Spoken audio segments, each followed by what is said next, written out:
Kuvempu has written the poem in Kannada, but it is translated to English by C. Nagana. So according to the poet Kuvempu, where is the heaven? According to him, the heaven is on the earth and nowhere else. Who creates heaven on earth? The poet creates heaven on earth. The poet tries to introduce us to the different form of parts of heaven that exist on the earth.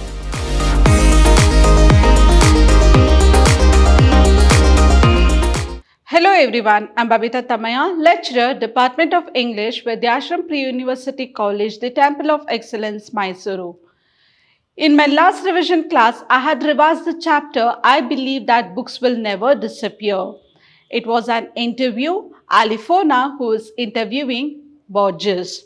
In my today's revision class, I'll be revising the poem 10, Heaven If You're Not on Earth, written by Kuvempu. So let's see the agenda. In today's session, I'll be discussing the synopsis, the weightage of the poem, question and answers. The poem, Heaven If You're Not on Earth, originally written by Kuvempu in Kannada and has been translated by C. Nagana. So Kuvempu has written the poem in Kannada, but it is translated to English by C. Nagana. In the first two lines, the poet addresses heaven and declares emphatically that if heaven does not exist on the earth, where else can it be? It only means that the reader needs to look for heaven in the skies. If at all there is an entity called heaven, one must find it on the earth only and nowhere else. So what does the poet Kuvempu says here? Where is heaven? As we all know, as our grandparents, as our parents have given a picture based on heaven. What do they say? They always say that if you have done something good in your life, you'll go to heaven or else you'll go to hell. When we do some mistake in our life, when we were too very small, our parents used to say, don't do such mistake, don't tell lies, don't hurt the other people, you'll go to hell. Do something good in your life, you'll go to heaven. This is the picture we have heard about heaven from our grandparents and parents. So here the poet says that there is an entity called heaven. One must find it on the earth. So we all know there is a heaven, but who is going to come and tell us what is heaven, whether it's there or not? No one. We have to find out from the earth. And he says, heaven is on the earth, nowhere else. So according to the poet Kuvempu, where is the heaven? According to him, the heaven is on the earth and nowhere else.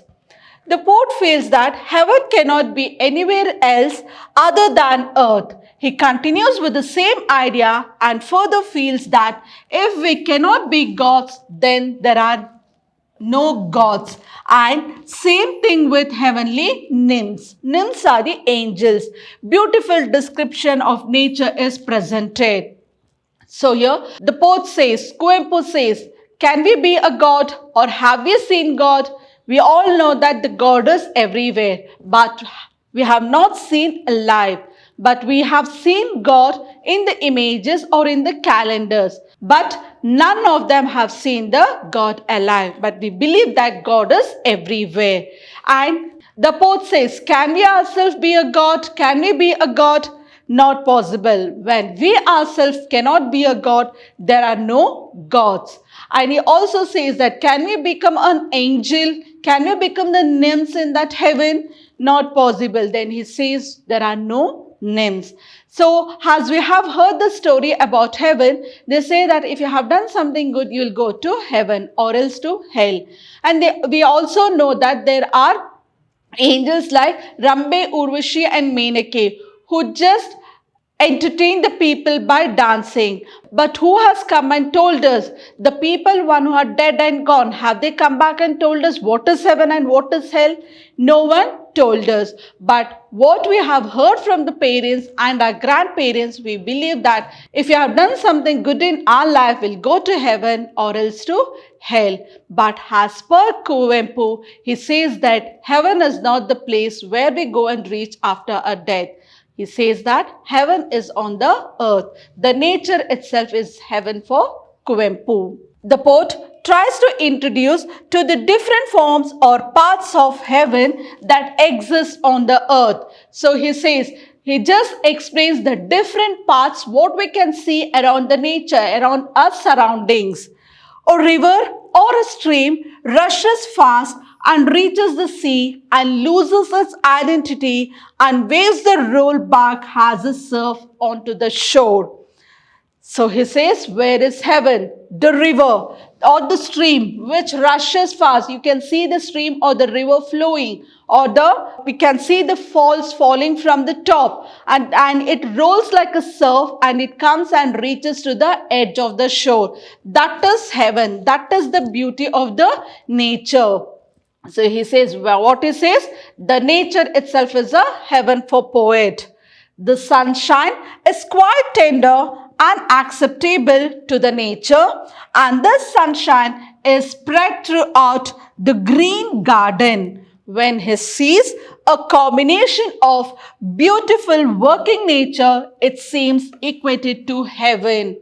So early morning sunshine. So when the sun rises, you can see it is orange in color and it's very beautiful to see. So he says that is the beauty, that is the heaven for him.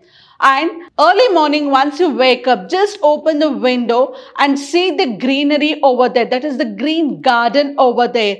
And the flowers, you can see the mist or the fog falling, and you can see the droplets on the flowers. And it makes the beauty of the nature so very beautiful. He says, that is heaven for me, not the place where we go and reach. Poet tries to describe the joy of good harvest as experienced by the farmers, and when it is night, the presence of the moon further tries to create heavenly atmosphere, and this beautiful nature as experienced by the poet is converted into words and written in the form of a lyric or a poem.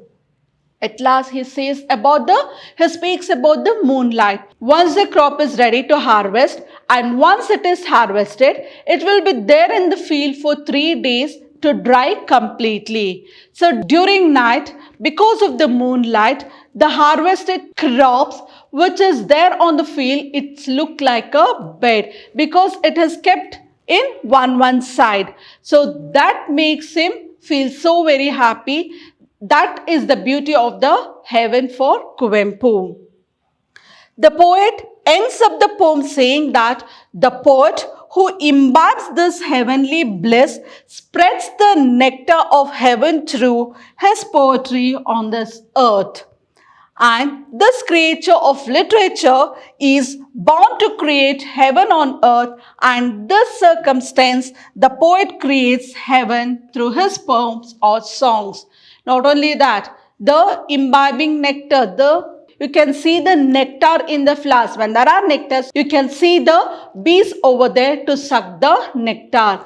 He says this is the beauty. This is heaven, not the place where we go and reach after the death.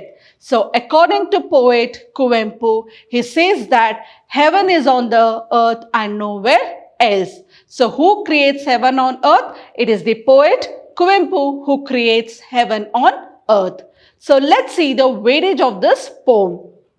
You have 1 mark question and 4 marks question. Sometimes it might be asked for 6 marks also. Now let's see the 1 mark question. According to the poet, heaven is on earth, witness us elsewhere. So according to Kuvempu, heaven is on earth. Who creates heaven on earth? The poet creates heaven on earth. Don't write nature or earth. It is the poet who creates heaven on earth. What does the line heaven lies all over suggest? It suggests that the beauty of heaven lies in splendor of nature in the harvest and the moonlit night. Mention one of the things that make this earth heaven. It is the gentle sun, roaring stream, rolling surf of waves. Where does the heaven lie? In the splendor of harvest and moonlight. What does heaven imbibe and spill? It imbibe and spill the song of nectar. According to the poet, what makes this earth heaven? The roaring stream, rolling surf of waves, and the tender sunshine on the verdant garden and the gentle sun makes this earth heaven. Where does the tender sunshine lean? It leans on the verdant garden. Now let's see the 4 marks questions. Heaven is creation of one's own mind. Explain with reference to heaven if you're not on earth, or heaven lies all over. How is this brought out in heaven if you're not on earth? So you can expect either of this question. The poet feels that heaven cannot be anywhere else on earth because it is believed that heaven is supposed to be on a higher field far away from the earth, and it is the only blessed who can reach them. Added to it, nobody who has visited heaven has come back to us to report the nature of it, and it remains a mystery.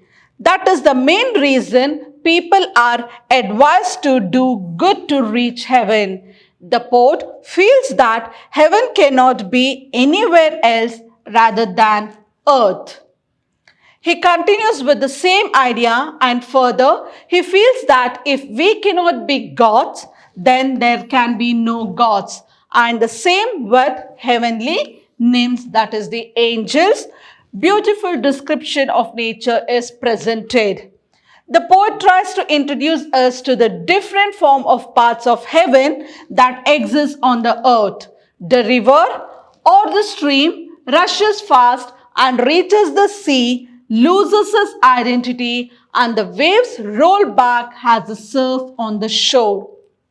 The sunshine is quite tender and acceptable to nature, and this sunshine is spread throughout the green garden or throughout the verdant garden.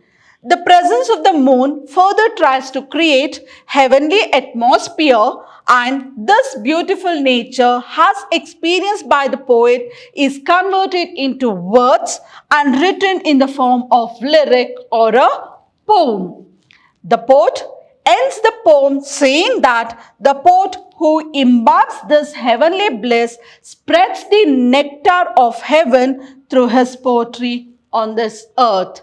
So, as per Kuvempu, he feels that and he finds heaven on earth and nowhere else. In my next revision class, I'll be revising the chapter Japan and Brazil through a traveler's eye.